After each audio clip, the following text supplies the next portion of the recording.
बिस्मिल्लाहिर्रहमानिर्रहीम। बिजली का बिल ज्यादा आया तो मैंने बीवी को गीजर इस्तेमाल करने से रोक दिया। मेरी बीवी सर्दियों में अपनी माँ के घर नहाने चली जाती और वहां से नहा कर आती। वापस आते हुए वो मेरे लिए चाय भी बना कर लाती। मैं खुश था कि वो मेरा ख्याल रखती है। एक दिन जब वो नहाने गई तो मैं उसके पीछे गया, लेकिन ये देखकर मेरा दिल फट गया कि वहां मैं उस दिन दफ्तर से वापस आया। मेरी जेब में तनख्वाह का लिफाफा था। दिल में सुकून की एक लहर दौड़ गई। पूरे महीने की मेहनत का सिला हाथ में था। मैं सोच रहा था कि इस बार जरूर कुछ बचत कर पाऊंगा। घर में दाखिल हुआ तो बीवी बावर्ची खाने में काम कर रही थी। मैंने सोफे पर बैठते हुए गहरी सांस ली और कहा, जाहिदा, जरा आकर देखो तो इस बार खर्चों का हिसाब किताब क्या होगा। वो हाथ में पुराना रजिस्टर लिए जल्दी से आ गई, जिसमें हर महीने के अखराजात का हिसाब किताब दर्ज होता था। हमने मिलकर खर्चों की फहरिस्त बनानी शुरू की। किराया, राशन, बच्चों की स्कूल की फीस, दवाइयों का खर्च और बाकी छोटे मोटे खर्चे। मेरे माथे पर फिक्र की लकीरें नमूदार हो गईं। जाहिदा, यह तो लगता है कि इस बार भी कुछ नहीं बचेगा, मैंने उलझन में कहा। तो जाहिदा ने मेरी बात पर सर हिलाया और मुस्कुराते हुए कहा, कोई बात नहीं, अल्लाह बरकत डालेगा। मगर उसकी ये बात मेरे लिए तसल्ली का बाइस न थी, क्योंकि मैं जानता था कि हालात किस कदर तंग हो चुके हैं। अचानक जैसे उसे कुछ याद आया, वो जल्दी से उठी और अंदर की तरफ दौड़ गई। मैंने हैरत से उसे जाते हुए देखा। कुछ ही लम्हों के बाद वो वापस आई। उसके हाथ में एक सफेद कागज था। जैसे ही उसने वो कागज मेरे सामने रखा, मेरा दिल दहल गया। यह बिजली का बिल था और उस पर दर्ज रकम मेरी माहाना तनख्वाह से भी चंद हजार ज्यादा थी। ये क्या है? मैंने हैरत और गुस्से में पूछा। ये इतना ज्यादा क्यों आया है? क्या चला दी हो तुम? जाहिदा ने नजरें झुका ली और नर्म लहजे में कहा, जानते तो हैं कि सर्दी बहुत है, बस गीजर ही चलाया है, वरना तो बाकी सब कुछ मामूल के मुताबिक ही है। मेरे सब्र का पैमाना लबरेज हो चुका था। गीजर? जाहिदा, तुम्हें अंदाजा भी है कि यह बिल कितना ज्यादा है? मेरी तनख्वाह से भी ज्यादा। और तुम कह रही हो कि गीजर चलाया है? आखिर क्यों? क्या तुम्हें नहीं मालूम कि हम किस हाल में हैं? जाहिदा ने झिझकते हुए जवाब दिया, तो और क्या करते? इतनी सर्दी में ठंडे पानी से नहाते, बच्चे भी बीमार पड़ जाते। तो क्या अब मैं ये बिल अदा करने के लिए कर्ज उठा लूं? मैंने सख्ती से कहा। जाहिदा, आज के बाद इस घर में गीजर नहीं चलेगा, समझी तुम? खबरदार जो मैंने दोबारा गीजर चलते हुए देखा। जाहिदा की आंखों में नमी आ गई, मगर वो भी चुप न रही। तो फिर बताइए, इतनी सर्दी में कैसे नहाए? क्या बच्चों को भी बीमार देखना चाहते हैं आप? और ये बात आप आराम से भी तो कह सकते हैं कि चलाने की क्या जरूरत है? मैंने गुस्से में कहा। जब पूरे महीने की तनख्वाह बिलों में निकल जाएगी तो मैं आराम से कैसे बात करूं? जायदा, तुम्हें यह समझना होगा कि हम किस हाल में हैं। गीजर बंद करो, वरना। वरना क्या? जाहिदा ने पहली बार मेरी बात काट कर कहा। आपको तो हर वक्त अपनी परेशानी नजर आती है, मेरी तकलीफ का कभी सोचा है? ये घर भी तो मैं ही संभालती हूँ, बच्चों की देखभाल, खाने का इंतजाम, हर चीज। और आप कहते हैं कि गीजर बंद कर दूं? हाँ, मैं यही कह रहा हूं, मैंने दांत पीसते हुए जवाब दिया। गीजर बंद होगा, ठंडे पानी से नहाओ या डूब मरो मेरी बला से। लेकिन यह बिल दोबारा इस हद तक नहीं पहुंचना चाहिए। हम दोनों अपने अपने मौकिफ पर डटे हुए थे। मैं जानता था कि हालात सख्त हैं, लेकिन जाहिदा की दलीलें भी अपनी जगह ठीक थी। मगर उस वक्त गुस्से और परेशानी में मैंने सिर्फ एक बात दोहराई, गीजर बंद। मैंने बचपन से गुर्बत देखी थी, ऐसी गुर्बत जो कर्ब और खुददारी के साथ जीने की जद्दोजहद थी। मुझे याद है, जब मैं सुबह सवेरे अपने वालिद के साथ बाजार जाता तो देखता था वो अपनी महदूद आमदनी के साथ घर के लिए खरीदारी की कोशिश करते थे। कभी कभी उनके चेहरे पर ऐसी बेबसी देखता कि दिल खून के आंसू रोता, लेकिन वो हमेशा हमें ये यकीन दिलाते कि हालात बदल जाएंगे। मगर हालात कभी ना बदले। एक दिन स्कूल से आकर मैंने कहा, अम्मा, आज खाने में क्या बना है? तो अम्मा ने मुस्कुराकर मेरे बालों को प्यार से सहलाते हुए कहा, बेटा, आज सिर्फ दाल है। घर में यही था, लेकिन मैंने उसे इतने मजे की बनाया है कि तुम्हारा दिल खुश हो जाएगा, मैंने जिद करते हुए कहा। लेकिन अम्मा, मैं चावल भी खाना चाहता हूँ। अम्मा ने थोड़ा सा हिचकिचाते हुए जवाब दिया, बेटा, आज तो चावल नहीं है, लेकिन वादा है तुम्हारे लिए चावल भी बनाऊंगी। अगले दिन जब मैं स्कूल से वापस आया तो अम्मा चूल्हे के पास बैठी हुई थी और बार बार अपने सर पर हाथ रख रही थी। मैंने हैरानी से पूछा, अम्मा, क्या हुआ? तुम ठीक तो हो? अम्मा ने कहा, कुछ नहीं, बस थोड़ी थकान महसूस हो रही है। मैंने परेशान होकर कहा, लेकिन अम्मा, तुमने आज चावल बनाने का वादा किया था, क्या वो बने हैं? अम्मा ने हंसते हुए कहा, हाँ बेटा, मैंने वादा पूरा किया है, जाकर देख लो। अगले कुछ दिनों में अम्मा की तबीयत कुछ ज्यादा ही खराब रहने लगी थी। वो अक्सर काम करते करते रुक जाती और सर पकड़कर बैठ जाती। कुछ दिन के बाद जब अम्मा की तबीयत मजीद बिगड़ गई तो अब्बा ने उन्हें डॉक्टर के पास लेकर जाने का फैसला किया। अम्मा ने बहुत एहतजाज किया कि यह मामूली सा दर्द है, लेकिन अब्बा ने सख्त लहजे में कहा, तुम्हारे बच्चों को तुम्हारी जरूरत है, मैं कोई खतरा मोल नहीं ले सकता, तुम्हारा इलाज होगा। अम्मा खामोश हो गई और हम सबके साथ डॉक्टर के पास चली गई। डॉक्टर ने मुआयने के बाद कुछ टेस्ट लिख कर दिए और कहा कि रिपोर्ट्स आने के बाद ही कुछ कहा जा सकता है। चंद दिन के बाद रिपोर्ट्स आई तो डॉक्टर ने अब्बा से कहा कि आपकी बीवी को कैंसर की तशखीस हुई है। ये इब्तिदाई मरहला है, लेकिन फौरी इलाज की ज़रूरत है। अब्बा के चेहरे पर जैसे हवाइयाँ उड़ने लगी। उन्होंने कहा, डॉक्टर साहब, कोई उम्मीद है क्या? क्या वो ठीक हो सकती है? डॉक्टर ने नरमी से कहा, उम्मीद हमेशा होती है, लेकिन आपको फौरी तौर पर इलाज शुरू करना होगा। अब्बा ने कहा, हम हर मुमकिन कोशिश करेंगे। लेकिन अंदर से वो जैसे टूट चुके थे। घर आकर अब्बा ने अम्मा से बात की। अम्मा ने कहा, अगर मेरे नसीब में यह है तो मैं इसे कबूल करती हूँ। अब्बा ने अम्मा से कहा, इलाज तो करवाना होगा। लेकिन अम्मा ने कहा, पैसे कहाँ से आएंगे? ये घर कैसे चलेगा? अब्बा ने जवाब दिया, तुम फिक्र न करो। अम्मा ने खामोशी इख्तियार कर ली, लेकिन उनकी आंखों में एक खौफ था जो वो हमसे छुपाने की कोशिश कर रही थी। इलाज शुरू हुआ। अब्बा ने दिन रात मेहनत करना शुरू कर दी। मैं अक्सर रातों को अम्मा के पास बैठकर कहता, अम्मा तुम ठीक हो जाओगी ना? अम्मा मुस्कुराते हुए मेरे सर पर हाथ रखती और कहती, हाँ बेटा, मैं ठीक हो जाऊंगी। लेकिन उनकी मुस्कुराहट के पीछे छुपा हुआ दर्द मुझे हमेशा महसूस होता था। अम्मा का इलाज चलता रहा और हम सब उम्मीद का दामन थामे रहे, लेकिन हमारी उम्मीद पूरी न हुई। एक रात अम्मा हमें हमेशा हमेशा के लिए छोड़कर चली गई। मैं कमरे के कोने में बैठा था। मेरी बहन ने आकर कहा, अदील, हम अब क्या करेंगे? मेरी बहन की आवाज में खौफ था, लेकिन मैंने खुद को मजबूत करते हुए कहा, अब्बा है ना, वो हमारा ख्याल रखेंगे। अब्बा को देखता जो अम्मा के जाने के बाद खुद खाना पकाते थे और फिर मजदूरी के लिए निकल जाते थे। जब हम स्कूल से वापस आते तो भूखे पेट अब्बा का इंतजार करना पड़ता। एक दिन ऐसा आया जब अब्बा का मजदूरी के दौरान हादसा हुआ और हम यतीम हो गए। उस दिन मैंने अपने बड़े भाई को देखा जो रोते हुए कह रहा था कि अब हम किसके सहारे जिंदा रहेंगे। मेरी बहन को खानदान वालों ने छोटी उम्र में ही ब्याह दिया और घर में हम 2 भाई रह गए थे। मेरे बड़े भाई ने कहा, अदील, मैं चचा के साथ दुबई जा रहा हूँ। मैंने सर झुकाकर कहा, ठीक है भाई, लेकिन मेरे दिल में एक अजीब सा डर था। भाई के जाने के बाद मैं अकेला हो गया था और दिन रात अब्बा के हादसे के बारे में सोचता रहता था कि अगर मैंने मजदूरी की तो क्या मेरे साथ भी ऐसा ही होगा। इसी डर की वजह से मैंने तालीम पर ध्यान देना शुरू कर दिया ताकि मैं पढ़ लिख कर कोई नौकरी कर सकूं और अब्बा की तरह किसी मशीन के नीचे दब कर न मर जाऊं। जायदा हमारे मोहल्ले में रहती थी। वो एक खाते पीते घर से ताल्लुक रखती थी। हम दोनों बचपन से एक दूसरे को देखते आ रहे थे, लेकिन कभी बात ना हुई थी। एक दिन स्टॉप पर मुझे चीख सुनाई दी। चीख सुनकर मैंने पीछे मुड़कर देखा तो 2 लड़के उसके आगे खड़े थे और एक लड़का उसका दुपट्टा खींच रहा था। मैंने गुस्से से कदम बढ़ाए और बुलंद आवाज में कहा कि तुम लोग क्या कर रहे हो? लड़कों ने हंसते हुए कहा, तुम्हें क्या है, यहां से निकल जाओ वरना तुम्हें भी मार खानी पड़ेगी। मैंने अपनी मुट्ठी भींची और कहा, अगर तुम लोग फौरन यहां से नहीं गए तो मैं तुम सबका वो हाल करूंगा कि पहचाने भी नहीं जाओगे। उन्होंने मेरी आवाज में गुस्सा महसूस किया और हिचकिचाते हुए कहा, ठीक है, जा रहे हैं। जाहिदा ने सहमे हुए मेरी तरफ देखा और कहा, अदील, शुक्रिया, तुमने मेरी मदद की।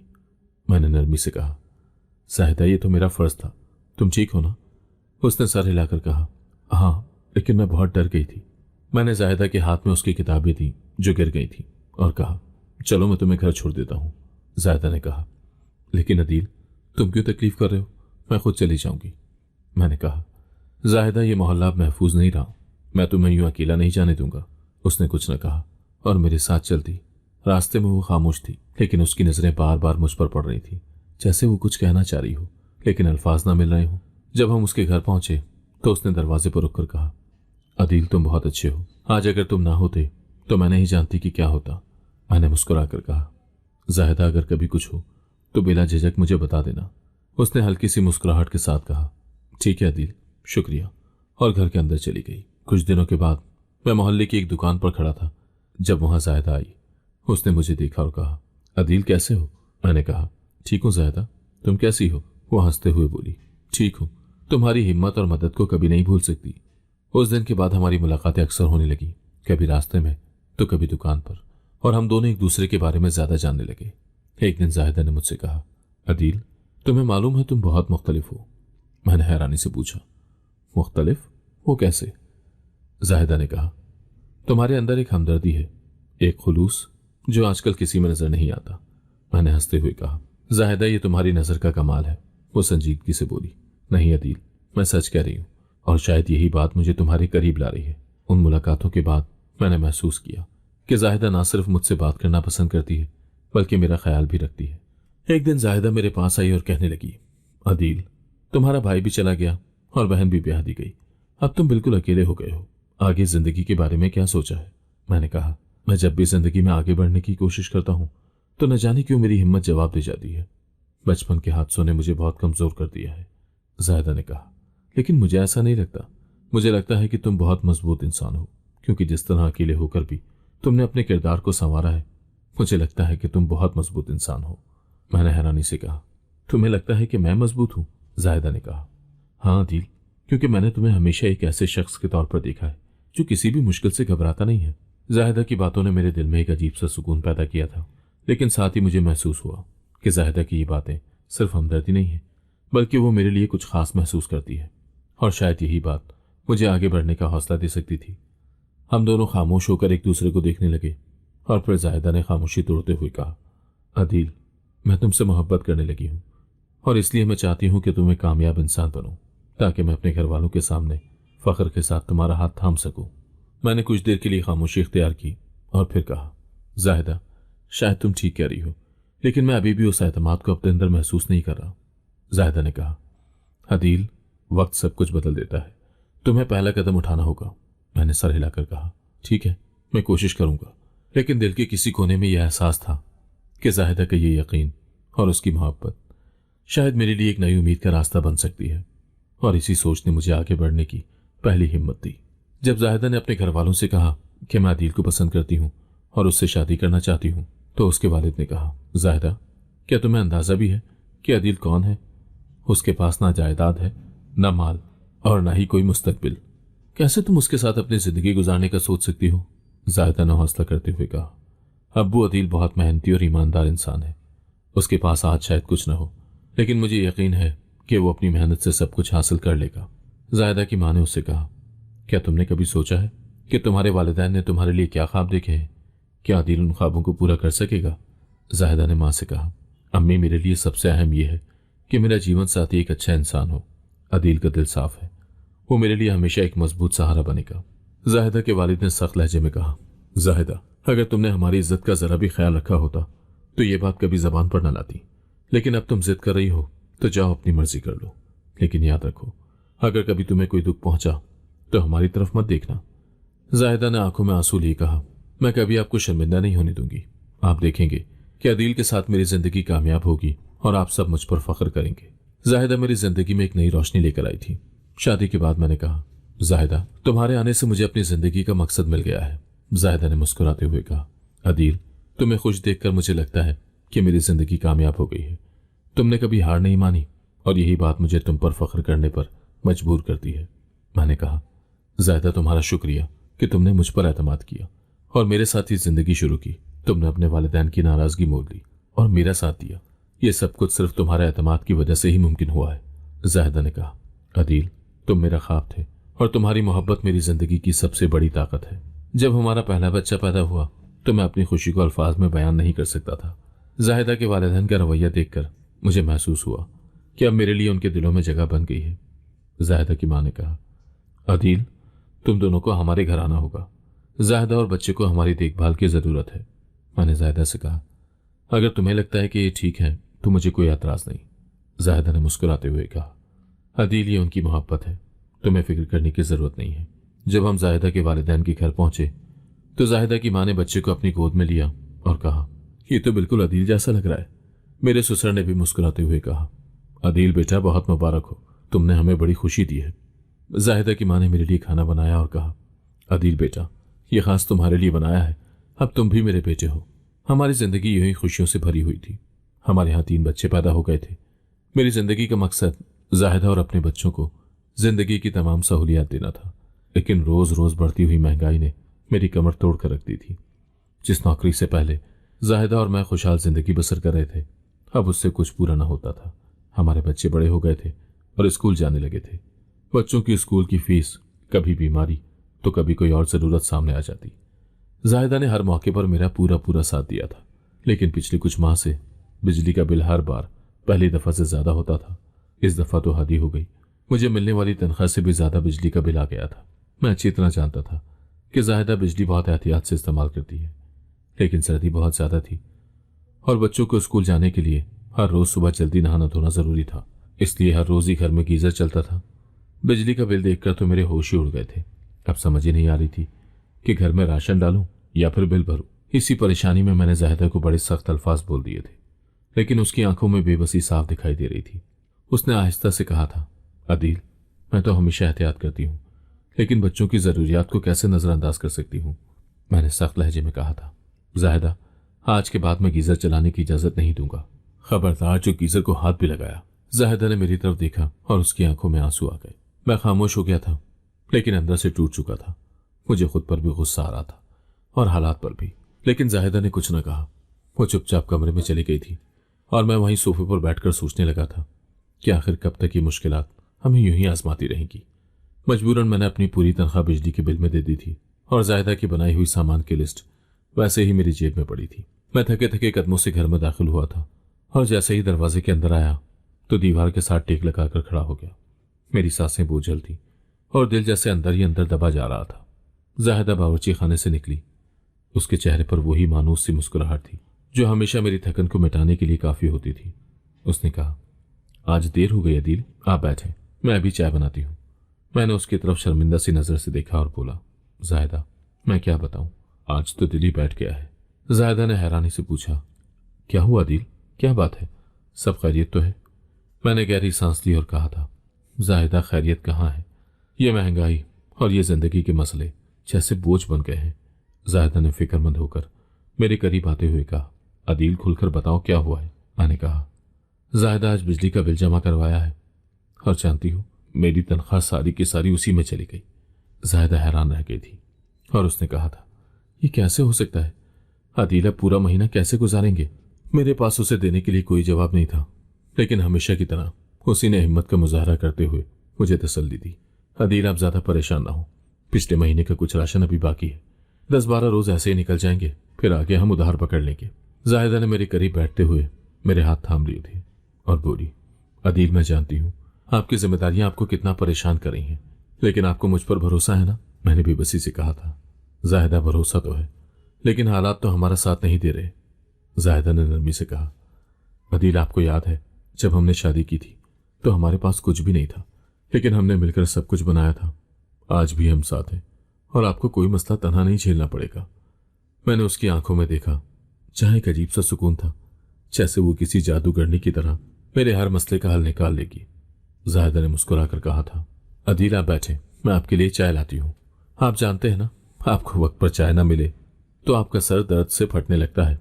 मैंने कुछ नहीं कहा, बस खामोशी से उसे जाते हुए देखता रहा। वो बावर्ची खाने में चली गई थी और मैं सोफे पर बैठकर अपने ख्यालात में गुम हो गया था। मैं सोच रहा था कि किस्मत ने मेरे साथ कितने खेल खेले थे। माँ बाप, बहन, भाई, सब कुछ छीन लिया था, लेकिन अब इन सब की भरपाई जैसे जाहिदा को देकर की थी। वो औरत थी, लेकिन मेरी दुनिया की सबसे बड़ी ताकत थी, मेरी ढाल थी। वो मेरे बच्चों की माँ थी और मेरे दुखों का मदावा भी थी। मैंने जाहिदा को हमेशा एक जादूगरनी की तरह पाया था, जिसके पास हर मसले का हल मौजूद होता था। चंद लम्हों के बाद जाहिदा चाय लेकर आई और मेरे करीब बैठते हुए बोली, अदील, चाय पीकर आपकी सारी थकान उतर जाएगी और साथ ही मुझे यकीन है कि आपके तमाम मसाइल भी हल हो जाएंगे। मैंने चाय का कप पकड़ा और उसके चेहरे की तरफ देखा। उसकी आंखों में एक अजीब सा इत्मीनान था, जैसे वो ये यकीन दिला रही हो कि सब कुछ ठीक हो जाएगा। मैंने चाय का एक घूंट भरा और कहा, जाहिदा, तुम्हारे बिना शायद मैं ये सब कुछ कभी ना कर पाता। जाहिदा ने मुस्कुराते हुए कहा, अदील, आप ये क्यों भूल जाते हैं कि हम दोनों ने वादा किया था कि हम हमेशा एक दूसरे का साथ देंगे, चाहे हालात कैसे भी हों। मैंने कहा, जाहिदा, वादे तो याद है, लेकिन ये दुनिया हमें इतनी आसानी से जीने नहीं दे रही। जाहिदा ने जवाब दिया, अदील, दुनिया का काम है मुश्किलात देना है और हमारा काम है उनका सामना करना। आप देखेंगे कि सब कुछ ठीक हो जाएगा। मैंने जाहिदा के चेहरे को गौर से देखा। वो मेरी परेशानी को खत्म करने के लिए क्या कुछ नहीं करती थी। बच्चों की देखभाल, घर के काम, मेरी जरूरियात, सब कुछ संभालती थी और ऊपर से मेरे हर मसले का हल भी निकालती थी। मैंने कहा, जाहिदा, तुम्हारा साथ मेरी जिंदगी की सबसे बड़ी दौलत है। जाहिदा ने हंसकर कहा, अदील, आप भी ना बस यूं ही बातें करते हैं। मैंने कहा, ये बातें नहीं है जाहिदा, ये हकीकत है कि अगर तुम ना होती तो शायद मैं ये सब कुछ कभी ना कर पाता। जाहिदा ने चाय का कप मेरे हाथ से लिया और कहा, अदील, आपके सर का दर्द कैसा है? मैंने कहा, जाहिदा, तुम्हारी बनाई हुई चाय ने तो मेरा सारा दर्द ही खत्म कर दिया है। जाहिदा ने मुस्कुरा कर कहा, अदील, आप सिर्फ चाय से ठीक नहीं होते बल्कि मेरी मोहब्बत से ठीक होते हैं।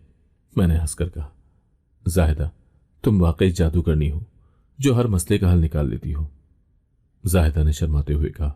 अदील, जादूगरनी न कहिए, मैं सिर्फ आपकी जाहिदा हूं। उस दिन जाहिदा की बातों ने मेरे दिल को इतना सुकून दिया था कि मैं अपने तमाम मसाइल को भूलकर सिर्फ उस लम्हे में जीना चाहता था। वो लम्हा जो जाहिदा के साथ था, जो मेरी दुनिया का सबसे खूबसूरत लम्हा था। सुबह का वक्त हमेशा उसके लिए किसी जंग की आगाज की मानद होता था। जाहिदा हमेशा की तरह जल्दी उठकर नाश्ता तैयार कर रही थी, बच्चों को स्कूल के लिए कपड़े दे रही थी और साथ साथ मेरे दफ्तर के कपड़े भी इस्त्री कर रही थी। मैंने नाश्ता करते हुए उसकी जानिब देखा। वो किसी रोबोट की तरह काम पर काम किए जा रही थी। मैंने कहा, जाहिदा, तुम हर वक्त काम में लगी रहती हो, कभी तो आराम कर लिया करो। वो मुस्कुराते हुए कहने लगी, अदील, आपके लिए काम करना मेरी खुशी है, लेकिन आपको मालूम है ना, सर्दियां हैं और घर के सब काम वक्त पर ना हो तो सब कुछ बिगड़ जाता है। मैंने कहा, ठीक है, लेकिन अपनी सेहत का भी ख्याल रखा करो। इतने में बच्चे तैयार हो गए और जाहिदा ने उन्हें स्कूल का लंच बॉक्स पकड़ाया। मैं उठकर अपने जूते पहन रहा था कि जाहिदा ने अचानक कहा, अदील, मुझे आज अम्मी के घर छोड़ दीजिएगा, मैं वहां पर नहा लूंगी। मैंने चौंक कर पूछा, जाहिदा, तुम्हें क्या जरूरत है मैके जाकर नहाने की? घर पर पानी गर्म कर लो चूल्हे पर। जाहिदा ने सर झटकते हुए कहा, गैस कहाँ होती है इस वक्त, और आप तो जानते हैं ना कि बिजली का बिल कितना ज्यादा आ रहा है। अगर मैंने गीजर चलाया तो अगले महीने ये बिल फिर हमारी तनख्वाह से भी ज्यादा हो जाएगा। मैंने थोड़ी बेचैनी से कहा, जाहिदा, ये सब तो ठीक है, लेकिन वो लोग क्या सोचेंगे? जाहिदा ने मुस्कुराकर कहा, आदिल, वो मेरे वालिदैन हैं, उन्हें हमारे हालात का अंदाजा है और वो कभी कुछ गलत नहीं सोचेंगे। मैंने हल्की सी बेजारी के साथ कहा, ठीक है, चलो मैं तुम्हें छोड़ आता हूं, लेकिन ये रोज रोज का ना बनाना। जाहिदा ने जल्दी से दरवाजे तक आकर बच्चों को बाहर निकाला और खुद भी साथ आ गई। मैंने बच्चों को स्कूल के लिए साथ लिया, फिर जाहिदा को उसके मैके छोड़ा। उसने कहा, अदील, आप दफ्तर से वापसी पर मुझे लेते हुए जाइएगा। मैंने हाँ में सर हिलाते हुए कहा, ठीक है जाहिदा, लेकिन अपना ख्याल रखना। दफ्तर जाते हुए मैं सारा रास्ता यही सोचता रहा कि हमारी जिंदगी कितनी अजीब हो गई है, कभी महंगाई, कभी बिजली के बिल और कभी जरूरियात की कमी। लेकिन जाहिदा का हौसला हमेशा मुझे हौसला देता था। वो औरत इन मसाइल को अपनी मुस्कुराहट से हल्का कर देती थी, लेकिन दिल में यह ख्याल भी था कि क्या हम हमेशा ऐसे ही जिएंगे। दिन भर दफ्तर में काम करते हुए भी मेरे जहन में जाहिदा का ख्याल रहा। शाम को जब दफ्तर से निकला तो सीधा उसके मैके पहुंचा। जाहिदा बच्चों के साथ मेरा इंतजार कर रही थी। वो मुझे देखकर मुस्कुराई और बोली, अदील, दिन कैसा गुजरा?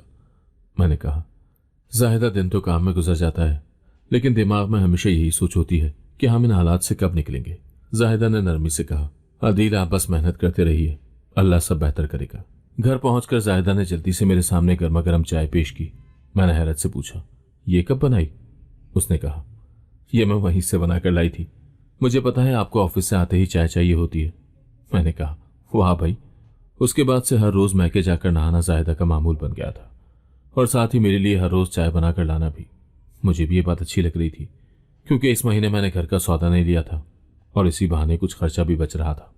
मैं ऑफिस से वापसी पर उसे लेकर ही घर आता था। एक रोज मैं जाहिदा को लेने जा रहा था तो दूर से ही उनके घर से किसी नौजवान को निकलते हुए देखा। मैं उसकी शक्ल ठीक से तो नहीं देख पाया, लेकिन इतना जरूर समझ सका था कि वो उसका कोई रिश्तेदार नहीं था, क्योंकि उसके जितने भी रिश्तेदार यहां रहते थे मैं सभी को जानता था। मेरे दिल में एक खटका सा लगा, मेरे दिल में एक अजीब सी बेचैनी थी। वो तस्वीर बार बार मेरे जहन में घूम रही थी, जाहिदा का मैके में होना और एक अजनबी नौजवान का वहां से निकलना। यह ख्याल मुझे सुकून नहीं लेने दे रहा था, लेकिन मैं जाहिदा पर शक करने का सोच भी नहीं सकता था। वो औरत जिसने हमेशा हर मोड़ पर मेरा साथ दिया था, दुख सुख में मेरे साथ खड़ी रही थी, उस पर शक करने का ख्याल ही मेरे दिल को चीर रहा था। लेकिन शौहर होने के नाते यह ख्याल भी मुझे चैन नहीं लेने दे रहा था। मैंने नाश्ता करते हुए कहा, जाहिदा, आज घर में ही नहा लो, आज तुम्हें मैके जाने की जरूरत नहीं है। जाहिदा ने हैरान होकर मेरी तरफ देखा और कहा, अदील, क्या हुआ? सब ठीक तो है ना? आप तो कभी मना नहीं करते, आज क्या बात है? मैंने नजर झुकाकर कहा, कुछ नहीं जाहिदा, बस ऐसे ही दिल नहीं चाह रहा कि तुम बार बार मैके जाओ। जाहिदा ने चाय का कप मेज पर रखते हुए कहा, अदील, ये बार बार की बात नहीं है, सिर्फ इस महीने की बात है। जैसे ही बिजली का बिल मामूल पर आएगा मैं यहां ही सब काम कर लिया करूंगी। मैंने थोड़ा सख्त लहजे में कहा, जाहिदा, मैंने कहा ना कि आज तुम घर पर ही रहो, ये बार बार मैके जाना अच्छा नहीं लगता। जाहिदा के चेहरे पर पहली बार नाराजगी के आसार नजर आए। वो कहने लगी, अदील, इस वजह से खर्चा भी बच रहा है और मैं कोई ऐश करने के लिए नहीं जा रही, अपनी जरूरियात के लिए जा रही हूं। आप मुझ पर गुस्सा क्यों हो रहे हैं? मैंने अपने लहजे को नरम करने की कोशिश करते हुए कहा, जाहिदा, बात गुस्से की नहीं है, लेकिन लोगों की बातों का क्या पता, लोग क्या सोचते हैं। जाहिदा ने मेरी बात काटते हुए कहा, अदील, लोग क्या सोचते हैं मैंने ये कभी नहीं सोचा। मुझे सिर्फ ये पता है कि मैं आपकी और अपने बच्चों की जिंदगी आसान करने की कोशिश कर रही हूँ, और अगर आपको मेरी यही कोशिश नागवार गुजर रही है तो मैं क्या कह सकती हूँ। मैंने गहरी सांस लेते हुए कहा, जाहिदा बात यह नहीं है, बस मेरा दिल नहीं मान रहा। जाहिदा ने थोड़ा गुस्से से कहा, आदिल आपका दिल नहीं मान रहा तो मैं क्या करूं, मुझे जाना ही है, क्योंकि मैं यहां बैठकर सिर्फ पानी गर्म करने में वक्त ज़ाया नहीं कर सकती। आप हमेशा कहते हैं कि वक्त कीमती है, तो फिर इस वक्त का इस्तेमाल सही तरीके से करने दें। मैंने देखा जाहिदा आज अपनी बात पर बहुत अड़ी हुई थी और मैं उसकी जिद के आगे बेबस हो गया। मैंने थके हुए लहजे में कहा, ठीक है तुम जाओ, लेकिन ये आखिरी बार होना चाहिए। जाहिदा ने मेरी तरफ देखकर कहा, आदिल आप मुझ पर एतबार नहीं करते क्या? क्या मैंने कुछ गलत किया है जो आप इतना सख्त लहजा इख्तियार कर रहे हैं? मैंने कहा, जाहिदा बात एतमाद की नहीं है, लेकिन मैं नहीं चाहता कि किसी भी वजह से हमारे रिश्ते पर कोई बात आए। जाहिदा ने नम आंखों से कहा, आदिल आप मेरे लिए सब कुछ हैं और मैं कभी कोई ऐसी हरकत नहीं कर सकती जिससे आपकी इज्जत या हमारा रिश्ता मजरूह हो। उसके बाद वो बच्चों को तैयार करने लगी। मैंने दिल पर पत्थर रखकर खामोशी इख्तियार कर ली। जाहिदा के मैके के रास्ते में हम दोनों के दरमियान खामोशी छाई रही। मैंने दिल में सोचा कि यह खामोशी जाहिदा को भी महसूस हो रही होगी, लेकिन उसने एक लफ्ज भी नहीं कहा।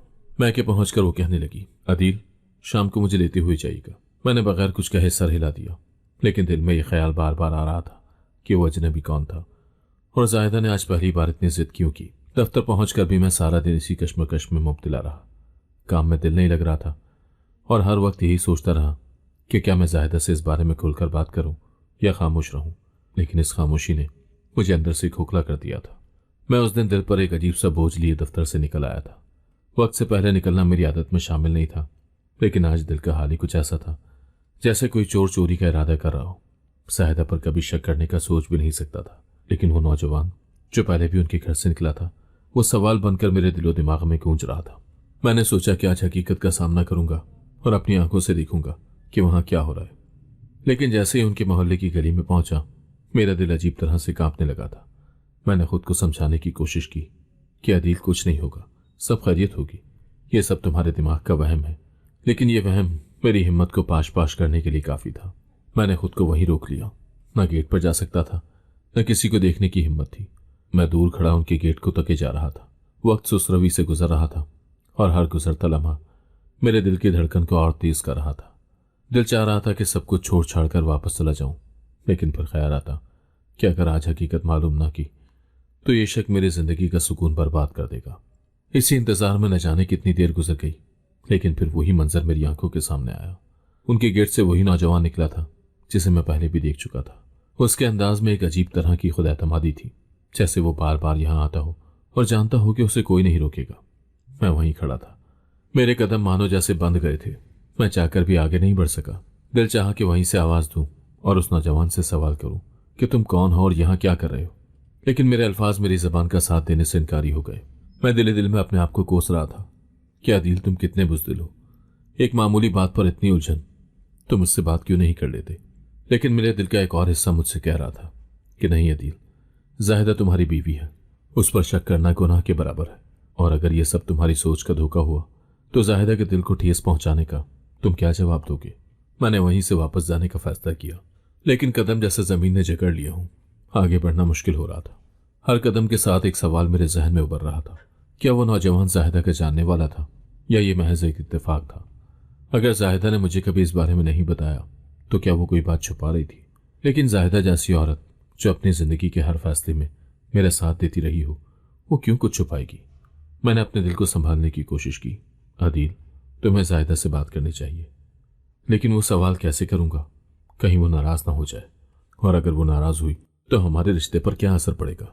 जाहिदा जैसी औरत को खोना मेरे लिए मौत के बराबर था। जाहिदा के साथ वहां से घर वापसी के रास्ते पर मेरी सोचों का भंवर और गहरा हो गया था। दिल और दिमाग की यह जंग किसी अंजाम पर पहुंचती नजर नहीं आ रही थी, लेकिन मैंने दिल में फैसला किया कि जाहिदा के सामने बात कहने से पहले इस बात का यकीन करूंगा कि कहीं ये सब मेरा वहम तो नहीं था। जब हम घर पहुंचे तो जाहिदा हमेशा की तरह मुस्कुराते चेहरे के साथ मेरे सामने आई। उसकी मोहब्बत भरी आवाज सुनकर दिल को सुकून मिला, लेकिन ये सुकून आर्जी था, क्योंकि मेरे दिल का बोझ बढ़ चुका था। वो मेरे चेहरे को देखकर बोली, आप ठीक तो हैं? कुछ परेशान लग रहे हैं। दफ्तर में सब ठीक है? मैंने एक लम्हे के लिए अपने आप को संभाला और कहा, हाँ जाहिदा सब ठीक है, बस काम कुछ ज्यादा था आज, इसीलिए थका हुआ हूं। वो बोली, आप हाथ मुंह धो लें, मैं चाय लेकर आती हूँ। मैंने चुपचाप उसकी बात मान ली, लेकिन दिल में सवालात का एक तूफान मचा हुआ था। वो चाय लेकर आई और मेरे सामने बैठ गई। अदील, आप कुछ कहना चाहते हैं ना? बताए ना, मेरे साथ कुछ छुपाने की जरूरत नहीं है। मैंने उसकी तरफ देखा। उसके चेहरे पर वही मासूमियत और खुलूस था जो हमेशा नजर आता था। मैं उसकी तरफ गौर से देख रहा था। शायद मैं उसके चेहरे को देखकर यह अंदाजा लगाने की कोशिश कर रहा था कि क्या वो मुझसे कुछ छुपाने की कोशिश कर रही है, लेकिन मैं ये समझने से कासिर था। दफ्तर में सुबह से ही काम का दबाव था। मेरे जहन में जाहिदा के रवैये का ख्याल और दिल में शक का बोझ था। मैं कुछ फैसला नहीं कर पा रहा था कि जाहिदा से ये बात कैसे करूं। उसके मैके जाने की जिद और वहां बार बार जाने का इसरार मेरे दिल में एक उलझन पैदा कर रहा था। इसी उलझन में मैंने सोचा कि आज जल्दी छुट्टी लेकर जाहिदा से बात कर ही लूं, लेकिन बॉस की मेज के पास पहुंचते ही उनका चेहरा देखकर अंदाजा हो गया कि यह कोई आसान काम नहीं होगा। मैंने बॉस के सामने आकर कहा कि सर, आज जरा तबीयत ठीक नहीं लग रही, अगर आप इजाजत दें तो मैं थोड़ा जल्दी निकल जाऊं। बॉस ने सर उठाए बगैर फाइल पर दस्तखत करते हुए कहा, अदील, ये कौन सी नई बात है? हर दूसरे तीसरे दिन तुम्हें कोई ना कोई मसला होता है।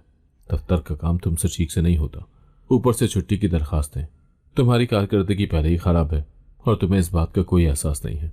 मैंने हिचकिचाते हुए कहा, सर मैं समझता हूं, लेकिन आज वाकई एक साथी जरूरत है। आपसे गुजारिश है कि आप इजाजत दे दें। बॉस ने कुर्सी से टेक लगाते हुए गहरी सांस ली और कहा, अदील, क्या तुम्हें अंदाजा है कि इस महीने तुमने कितनी छुट्टियां ली हैं? तुम्हारी टीम के लोग तुम्हारे बारे में क्या कहते हैं? उन्हें लगता है कि तुम्हारी गैर मौजूदगी उनके काम पर बोझ डाल रही है। अगर तुम्हें अपनी नौकरी अजीज है तो इन हरकत से बाज आ जाओ और अब अपनी मेज पर जाकर काम करो। बॉस के अल्फाज मेरे दिल पर हथौड़ी की तरह लगे, लेकिन मैं क्या कर सकता था? नौकरी का खौफ मेरे हाथ बांध चुका था। मैंने खामोशी से सर हिलाया और अपनी मेज की तरफ वापस लौट आया, लेकिन दिल में गुस्सा भरा हुआ था। एक तरफ जाहिदा की जिद और दूसरी तरफ दफ्तर की परेशानियां। सब कुछ जैसे एक साथ ही मेरे आसाब पर सवार हो रहा था। वक्त जैसे घड़ी की सुइयों के साथ रेंग रहा था, लेकिन मेरी बेचैनी बढ़ती जा रही थी। दफ्तर से निकलते निकलते आज मुझे देर हो गई थी और मैं जल्दी जल्दी जाहिदा के मैके की तरफ रवाना हो गया। रास्ते में मेरे दिल में एक ही ख्याल था कि आज जाहिदा से हर हाल में बात करनी है और ये मामला खत्म करना है। जाहिदा को लेने पहुंचा तो वो गेट पर मेरा इंतजार कर रही थी। मैंने दूर से उसे खड़े देखा और दिल में अजीब सा गुस्सा भर गया। जाहिदा, तुम्हें गेट पर खड़े होने की क्या जरूरत थी? मैंने गुस्से से कहा। वो बोली, अदील, आप लेट हो गए थे। मुझे परेशानी हो रही थी कि कहीं आपको कुछ हो न गया हो, और फिर बच्चों को भी फिक्र हो रही थी। उसकी ये बात सुनकर मेरा गुस्सा कम होने के बजाय और बढ़ गया। जाहिदा, ये गली है, यहाँ लोग गुजरते हैं, किसी को क्या लगेगा कि तुम बाहर खड़ी हो? तुम्हें ये ख्याल क्यों नहीं आता कि लोग क्या सोचेंगे? वो मेरी बात सुनकर खामोश रही और आहिस्ता से बोली, अदील, मैंने तो सिर्फ आपकी फिक्र में ऐसा किया था। अगर आप नाराज हैं तो आइंदा ऐसा नहीं होगा। मैंने सख्ती से कहा। जाहिदा, कल से मैके जाने की कोई जरूरत नहीं है।